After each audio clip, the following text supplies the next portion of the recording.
మొత్తానికి ప్రభుత్వం జూనియర్ ఎన్టీఆర్ పై బహిరంగ కక్ష సాధింపు దిశగా అడుగులేస్తున్నట్లు కనిపిస్తోంది. బాలయ్య, లోకేష్లకు జూనియర్ ఎన్టీఆర్ అంటే పడదని ఎప్పటినుంచో మీడియాలో వినిపిస్తూనే కనిపిస్తూనే ఉంది. అయినా ఎన్టీఆర్ మౌనంగానే ఉంటూ వస్తున్నాడు తప్ప తనంతట తాను ఎప్పుడూ పల్లెత్తు మాట మాట్లాడలేదు. తన సినిమాలు తాను సైలెంట్ గా చేసుకుంటూ పోతున్నాడు. ఇలాంటి సమయంలో భయంకరమైన హైప్ తో జనతా గ్యారేజ్ సినిమా విడుదలకు రెడీ అయింది. ఈ సినిమా హిట్ కొట్టినా, రికార్డులు బద్దలు కొట్టినా అది ఎన్టీఆర్ ఇమేజ్ ను అమాంతం పెంచేస్తుంది. ఇది తెలుగుదేశం పెద్దలకు అస్సలు మింగుడు పడని వ్యవహారం. అందుకే ఎవరేమనుకుంటే అనుకొని ఓ కొత్త చర్యకు పాల్పడ్డారు. అదేంటంటే కృష్ణా జిల్లాలో జనతా గ్యారేజ్ బెనిఫిట్ షోల కోసం అరేంజ్మెంట్లు జరిగాయి.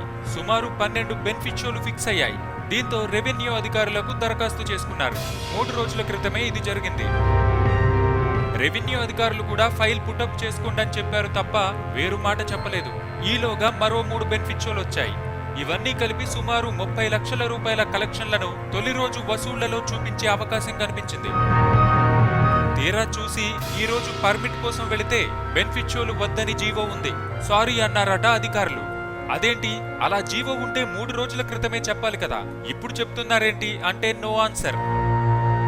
బాహుబలి సమయంలో ఎగబడి బెనిఫిట్ షోలు వేశారు. శ్రీమంతుడు, బ్రహ్మోత్సవం, సర్దార్ గబ్బర్ సింగ్ అన్నింటికీ ఓకే, కానీ జూనియర్ దగ్గరకు వచ్చేసరికి మాత్రం నో. అంటే ఎంత డెలిబరేట్ గా జూనియర్ పై కక్ష సాధించే దిశగా అడుగులు వేస్తున్నారో అర్థమవుతోంది. నిజానికి జూనియర్ తన వైపు నుంచి నందమూరి అభిమానులందరినీ కలుపుకుపోవాలనే చూస్తున్నారు. జనతా గ్యారేజ్ విషయంలో కలిసిన అభిమానులందరితో అదే చెప్పుకుంటూ వచ్చారు. నందమూరి అభిమానులైతే తప్ప విడిగా ఎవరూ లేరని. అయినా కూడా తెలుగుదేశం ప్రభుత్వం ఇలా మోకాలు అడ్డుతోందంటే ఏమనుకోవాలి? పైగా జనతా గ్యారేజ్ నిర్మాతలు పరాయివారా అంటే అది కాదు, తెలుగుదేశం అభిమానులే. ప్రత్తిపాటి పుల్లారావు, గంటా శ్రీనివాసరావు లాంటి వారితో కలిసుండేవారే. పైగా ప్రభుత్వానికి సహాయ విరాళాలు అందించిన వారే.